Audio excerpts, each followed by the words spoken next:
Guru mursyid sebagai wasilah pembimbing rohani. Rasulullah Shallallahu Alaihi Wasallam diutus ke dunia bukan sekedar menyampaikan kebenaran dari sisi Allah atau hanya menyampaikan hukum-hukum yang dibolehkan atau dilarang oleh Allah. Tujuan lebih hakiki dari keberadaan Nabi adalah agar manusia bisa mengenal Allah dan merasakan kehadirannya dalam setiap saat. Rasul adalah pembawa wasilah dari sisi Allah dan melalui wasilah itulah manusia bisa berkomunikasi dengan Allah. Surat Al-Maidah 35 mewajibkan seluruh orang beriman untuk mencari wasilah agar menemukan kemenangan di dunia dan akhirat.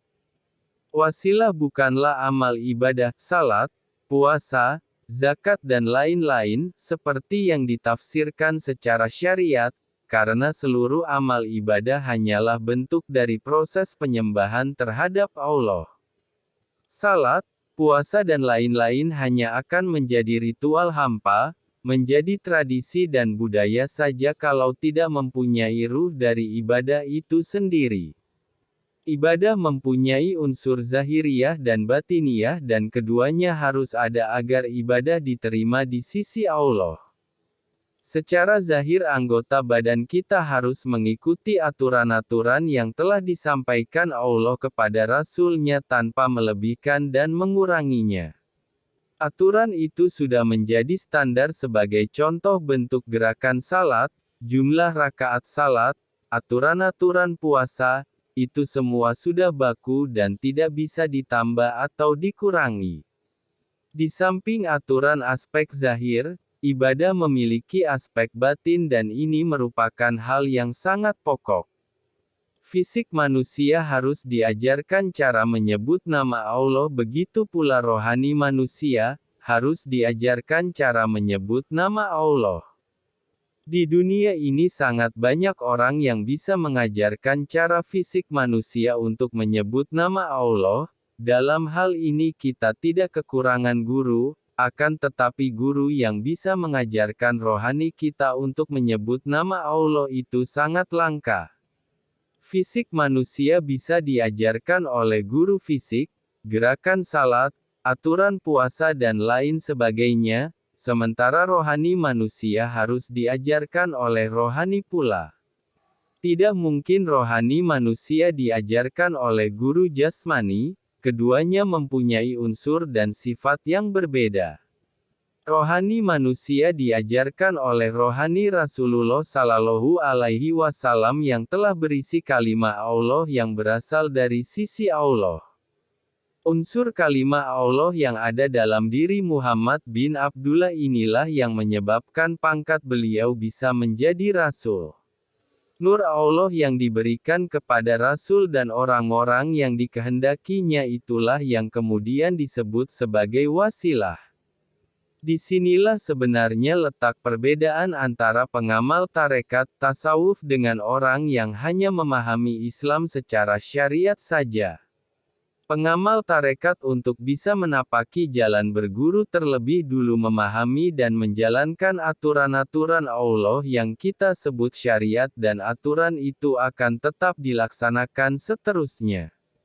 Pelaksanaan syariat oleh pengamal tarekat tidak lagi hanya sekedar memenuhi kewajiban ibadah akan tetapi mereka sudah masuk kepada alam hakikat dari ibadah itu sendiri.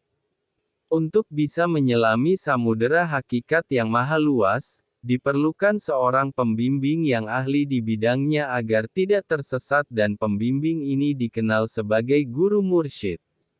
Dalam hazanah ilmu tasawuf guru mursyid mempunyai peranan besar dalam membentuk hierarki manusia untuk sampai ke tingkat realisasi tertinggi dalam menempuh perjalanan spiritual, karena dimensi Al-Quran telah tertanam dalam dirinya. Hanya saja persoalan ini jarang dikupas dan diteliti lebih dalam sehingga masih menjadi sebuah misteri dalam kehidupan manusia. Bahkan pemuka agama sekalipun banyak yang belum mengetahuinya. Guru mursyid hanya dimengerti oleh hati yang terbuka dan jiwa yang telah disucikan. Predikat mulia yang diberikan secara khusus oleh Allah kepada manusia pilihan ini sebenarnya secara gamblang telah disebutkan dalam Al-Quran Surah Al-Kahfi ayat 17 dengan sebutan Waliyam Mursyida, artinya wali yang mursyid. Kata wali di sini dalam versi kaum sufi diartikan sebagai figure manusia suci, pemimpin rohani, manusia yang sangat taat beribadah kepada Allah dan Rasul-Nya. Sedangkan kata mursyid diartikan sebagai nur ilahi, cahaya ilahi, atau energi ilahi. Cahaya di atas cahaya, Tuhan akan menuntun kepada cahayanya, siapa yang dikehendakinya. Quran Surat An-Nur 35. Jadi hakikat mursyid itu tidak berwujud, akan tetapi setelah masuk ke dalam rumah wujud berulah ia memiliki wujud. Maka nur ilahi atau energi ilahi yang telah mewujud dalam rohani sang guru itulah yang disebut dengan waliyam mursyida. Dan mursyid itu tidak banyak, yang banyak adalah badan ragawi yang disinggahi, hanya penampakan fisiknya. Ibarat pancaran sinar matahari yang masuk ke berbagai lubang, kelihatan banyak tetapi hakikatnya hanya satu, sinar itu juga. Kata nur atau cahaya, yang bermakna mursyid, tidak diartikan sebagai cahaya dalam pengertian bahasa. Mursyid sendiri berasal dari kata irsyad, yang artinya petunjuk. Petunjuk yang bersumber dari nur ilahi. Jika kata irsyad ditambahkan mim di depannya maka petunjuk tersebut terdapat pada sesuatu, dimiliki oleh sesuatu. Maka, mim, harus diartikan sebagai seseorang yang memegang kualitas irsyad. Karena kata waliyam mursyida dalam surah Al-Kahfi ayat 17 secara umum diartikan sebagai pemimpin, maka di zaman sekarang pemimpin organisasi yang tidak ada hubungan dengan tasawuf diberi gelar mursyid, atau ada orang yang nama pribadinya itu mursyid. Karena mursyid hakikat adalah nur Allah, maka orang yang kita sebut guru mursyid itu benar-benar mempunyai kualitas sempurna sebagai pembawa wasilah dari Allah berubah nur Allah bukan sekedar gelar saja. Begitu langkahnya guru mursyid yang benar-benar memenuhi kualifikasi sebagai mursyid sehingga Imam Al-Ghazali mengatakan, menemukan guru mursyid itu lebih mudah menemukan sebatang jarum yang disembunyikan di padang pasir yang gelap gulita.